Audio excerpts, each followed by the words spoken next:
We can do something small. Alright, maybe a little bit of the first chapter, just because I feel like it today. It's been a while. Welcome back to Chess Setting the Board by your author, Griffin Vasquez. Chapter 1, First Blood. The sun climbed over the granite spines of the Kaharan Bridge, haloing the Luan banners in gold and white. The armies held the high ground like an unshakable wall of light. Spears glimmered, shields interlocked into flawless formation, and the air carried the soft hum of runic wards protecting the battle mages behind the infantry line. King Vertun stood at the command platform overlooking the valley, a cloak rustling in the crisp wind. Beside him, Queen Erlin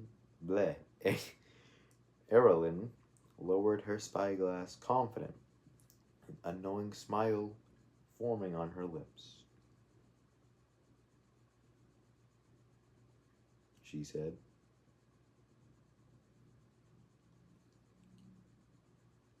Vertun replied. Down below, the Boros Empire's vanguard battalion pushed forward, heavy armor, crimson sigils, unyielding discipline. Lord Vorin led them from the front, towering atop his black warhorse, cape of manticore hide trailing behind him as he lifted his massive cleaver-like greatsword. Just as he prepared to charge, the canyon floor beneath him lit up. 6 Lumen Geomancers slammed their palms to the ground, unleashing a radiant surge that raced across the terrain. The stone cracked, split, then collapsed in a sudden engineered sinkhole. The entire Boros vanguard toppled inward, shouting, stumbling, horses screaming as the ground gave way under them. Vorin was thrown from his mount, slamming into the dirt with a gasp of disbelief. Queen Erlin watched calmly. She murmured. Lumen archers stepped to the ridge edge, bows gleaming as 500 enchanted arrows took flight. They fell like streaks of starlight detonating on impact in pulses of radiant force. When the smoke cleared, half the vanguard lay in broken heaps. Armored split, shields cracked, and bodies lay motionless. A few survivors crawled toward their commander. Then the Sunlance riders arrived, 50 mounted knights charging down the ridge, sunlight glinting off their lances. They hit the scattered Boros survivors like a meteor swarm, clean, precise, and devastating. Within moments, the vanguard was crushed.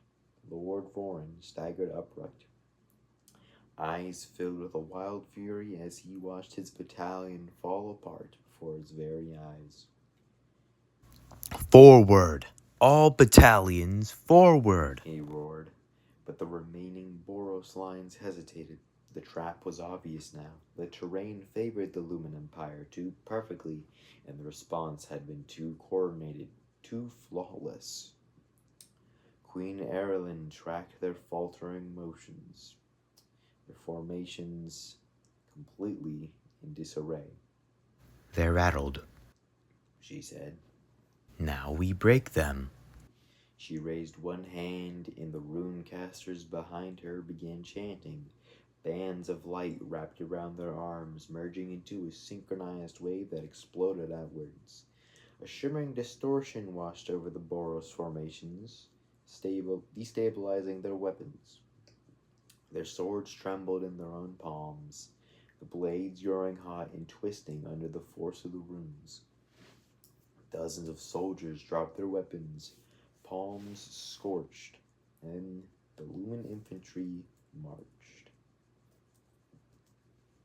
Not yelling, not rushing, marching. A perfect wall of shields and spears descended toward the canyon floor. The Boros' left flank broke almost instantaneously. The right attempted to regroup, but a line of Lumen mages unleashed controlled blasts of force that shattered their formation like fragile glass. The 2nd Boros Battalion pushed to flank, but Radiant artillery spells turned their formation into a field of white flames. Vorin tried to send the 3rd through the ravine, only for seismic glyphs to collapse the ravine walls on top of them.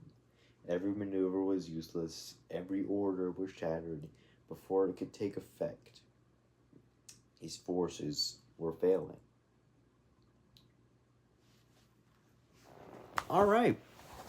I'll do the next chapter, or the next bit of this chapter tomorrow. Bye.